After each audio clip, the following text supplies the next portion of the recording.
Hey and hello, I am Epaga Onorude Edgar. I am from the Vogo Nation in the Niger area. I greet and wish you well as you sit back to watch this video clip. This video clip is going to be brief on redokubras.com, which is my blog. RED for red, OKUBRASS for Okubras. On redokubras.com are also two write-ups with this additional one that is going to come onto it with musical attachment. This one is going to come with two musical attachments that are videos, and which I titled Every Fool Be Wise. Then the second one is Dance Like King David. I hope you will like it. If you like it, share it. Thumbs up, thumbs down, comments, and I stand to be corrected also. Well, the topics on those write-ups have been Nigerian independence half-baked. Half-baked in the sense that if you go to any bakery, any loaf of bread that you find is half-baked is not good for consumption. It's either to be thrown away or to be recycled for other good purposes. The write-ups that I have written before goes many years back when the British people were scrambling for Africa. Not just the English people, the English, other European countries were scrambling for Africa for their trade triangle. And at the end of the day, the Niger area fell into the hands of the English people. They came in from the ocean, the Atlantic Ocean, and met with the Fulanese halfway that were coming from the sub-Saharan area, and came to an agreement. And since they were pursuing common goals to exploit the indigenous people in the Niger area, they became allies. And then the amalgamation was then signed in by Lord Frederick Lugard in 1914. So the amalgamation into this language is a measure, bringing all the indigenous people in the Niger area and their communities, pressing them down in one pot and called it a name after the area which they were, which now became Nigeria. And then the next thing that it metamorphosed to Federal Republic of Nigeria in 1960 was independence. After independence, so many other activities also happened.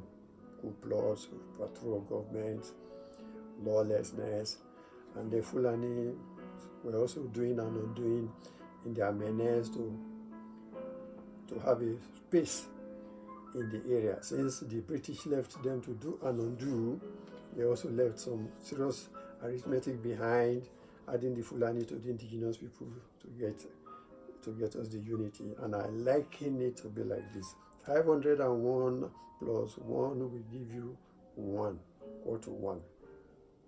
And look at this very arithmetic that the that the English have left behind. And then I said, well, I love mathematics.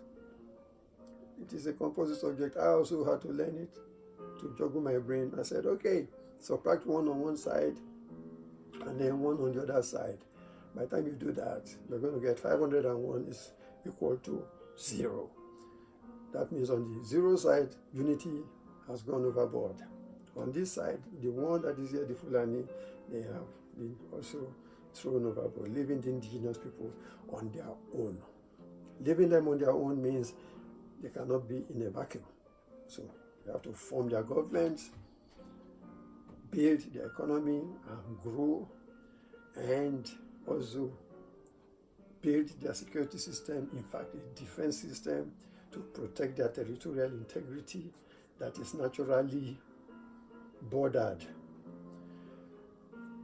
so that they can now begin to thrive without that parasitic strangling of the Fulanis looking for space in the Niger area.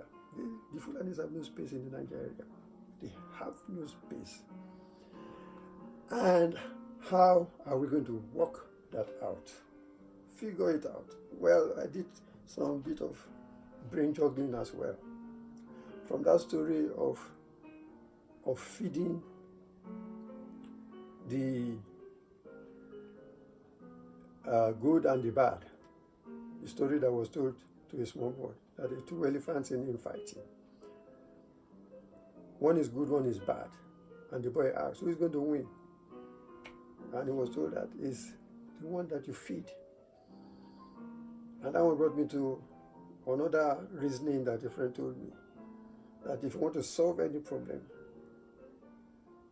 you have to starve the problem and feed the solutions. And that one also brought me down to the next one, which is an economic law. No demand, no supply. Because if you don't have any demand, there's no need for anybody to bring anything around you. And the final one, which is a Yoruba saying, which says, I tete muli ule muloko, which is to say, if you don't nip the thief at the bud, you become the victim. The thief will now victimize you. So, with all this put together, I come with this suggestion that every indigenous people in the area should abstain from eating cow meat. It's a very big sacrifice. I imagined it myself. Very big sacrifice. It does not cost you anything. It does not cost anybody anything to abstain from eating cow meat. Because if you were to go to war, you spend money buying arms, producing arms. The expenses, the cost of war is more expensive than abstaining from eating cow meat. That will cripple and kill the economic power of the Fulani herdsmen to their roots. Abstain. If you think it's not possible, I'll tell you a story of what happened or what transpired in Lagos some time ago. And the thing was this, that tomatoes do not come from up north. But at the end of the day, after people have wondered how they were going to eat or what was going to happen without tomatoes, they all now started cooking their indigenous meals. And with the indigenous meals, you don't need any seed of tomatoes to cook it, to prepare it. The Yoruba nation does not need tomatoes to prepare owo. Don't need tomatoes to prepare banga soup or banga rice. You don't need one seed of tomatoes for pepper soup. You don't need any seed of tomatoes for all the vegetables to prepare them. It is like that in every other indigenous community. I know this to be true. Check them all out. You don't need one seed of tomatoes to prepare them. So at the end of the day, tomatoes is a perishable item. Before we knew it, tomatoes started coming to the market. The whole experiment had failed. So the issue of abstaining from cow meat is very key. Abstain from it. Grab the bull by the horn and drown it in the sea. But if you still feel you can wine and dine eating cow meat, it means you have no feelings for those who have been killed and maimed and displaced from their lands and properties by the activities of terrorism and herdsmen, or even of the herdsmen. If you still feel that you can wine and dine eating cow meat, It means you have no feelings for wives and daughters who have been raped and killed in the presence of their husbands and fathers. If you still feel that you can wine and dine eating cow meat, it means you have no feelings for those whose farmlands have been eaten up by the animals who grazed over it for free, without compensation. Is there anything free in this world? The governments all over the world that have grown, that we are looking upon as big nations. If you buy anything, you pay tax. If you sell anything, you pay tax. Revenue is generated every second. But the Fulanis do not want to pay tribute to anybody. Abstain from eating cow meat. That is my take, and that is my suggestion. I wish you well. I wish everybody well.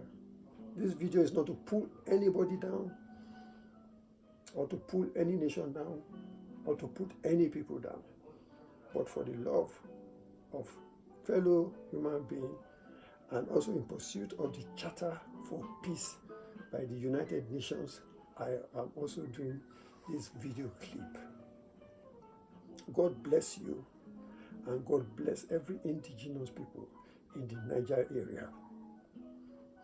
Don't forget, I did a muli, ole muloko.